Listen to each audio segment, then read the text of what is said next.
Transistor, Hollow Knight, Red Dead 2, GRIS, Okami, Shadow of the Colossus. If the world was on fire and the only way of saving us all would be for me to pinpoint a video game consisting of the perfect artistic approach that every single individual would agree upon, we'd all die a horrible death.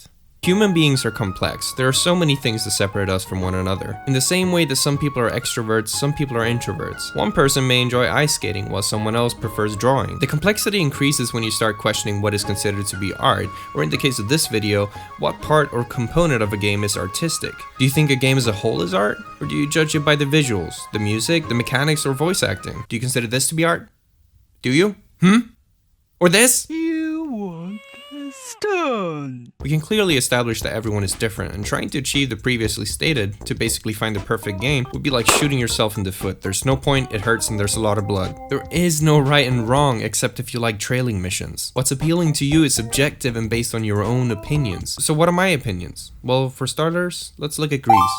Let me explain which elements in a game that I probably value the most: music and visuals. But this isn't the only thing I care about. I love creative and unique visual approaches, environments, stories, and atmosphere, memorable characters. These all play major roles in what I consider to be important in a game. And this God-given masterpiece does this bizarre thing where it meets all those aspects at once, resulting in you having a massive brain boner. From the moment you fell from heaven to bring back life to the world, I knew this was going to be a game for me. After a gorgeous introduction, it starts off in a somber setting with no music.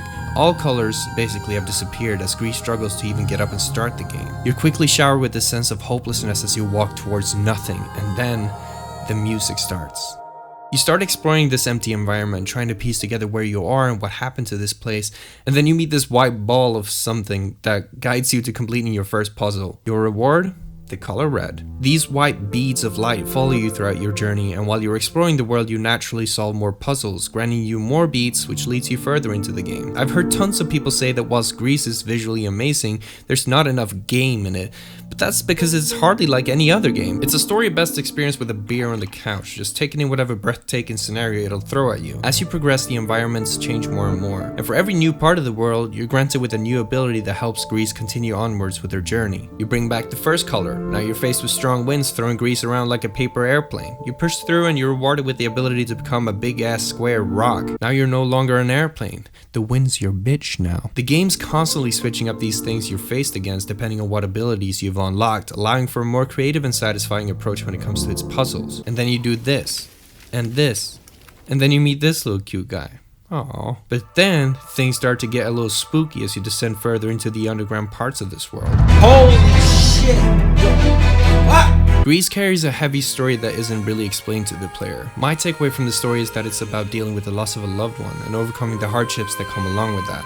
It's packed with such a rich environment and feels so alive, with many thanks to its art direction and sublime music. The soundtrack, it's like mwah, it's a 5-star restaurant. This game was definitely one of the best ones that I played in 2019.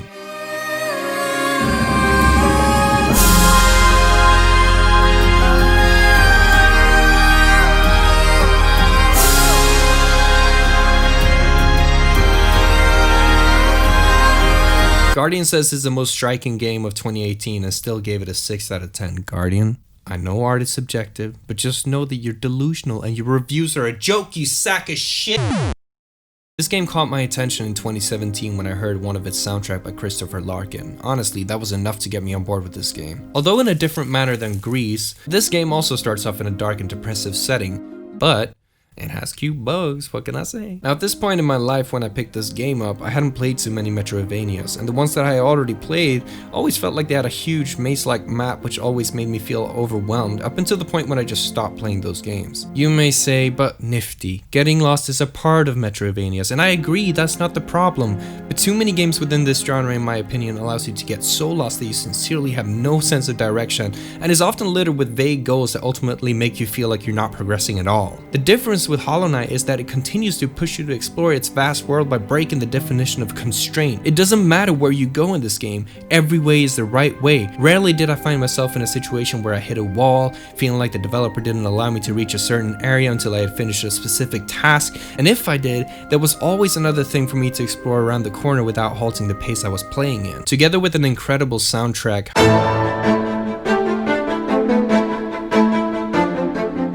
Hollow Knight comes with a beautiful visual presentation that blew me away. I think with the map as well and the world of Hallownest, it's just so smart. They represented it in different colors. You have the Queen's Garden that's green and full of life, the purple and pink crystal peaks, the blue City of Tears where I pretty much ironically shed a tear because of how pretty it was. There's the dark deepness and ancient basin where I was scared shitless several times and had to go fight this asshole spider that also scared the shit out of me the first time I encountered him. All I wanted to do was to follow my buddy. The way the areas of Hallownest are tied together and the variety of visual approaches is admirable. Every time I discovered a new area, I was refueled to explore the map even more and more again. All these key aspects and the delivery of them made for a magical experience, making the game near impossible to put down. It's like a buffet, you gotta see and have it all, and again, the soundtrack. Cuphead, God of War, The Last of Us, Ori. Gorgeous visuals, engaging stories, breathtaking soundtracks, the act of breaking down a player, and the road to empowering a player. Good voice acting, pacing, memorable characters, these are all things that matter to me and they probably matter to you too. It's what a lot of games strive to consist of but only a few achieve. My hats off to developers and art directors of this world. It must be an extremely difficult task to create a game no matter the size of your team. You're creating something just hoping and praying that people will understand your thought process behind it, desperately trying to please everyone's senses by providing the best experience possible in all these key aspects. And although I only went in depth with 2 games that matter to me, I have a huge appreciation for tons of them. There are so many studios out there that strive to evoke emotions with their creations, and I think teams that value these key and core aspects are the ones that deserve my appreciation and your time and appreciation as well. Games that aren't forgettable, that tells a good story on its own without any dumb NPC dialogues, repetitive missions, or stupid Superman 64. Yep,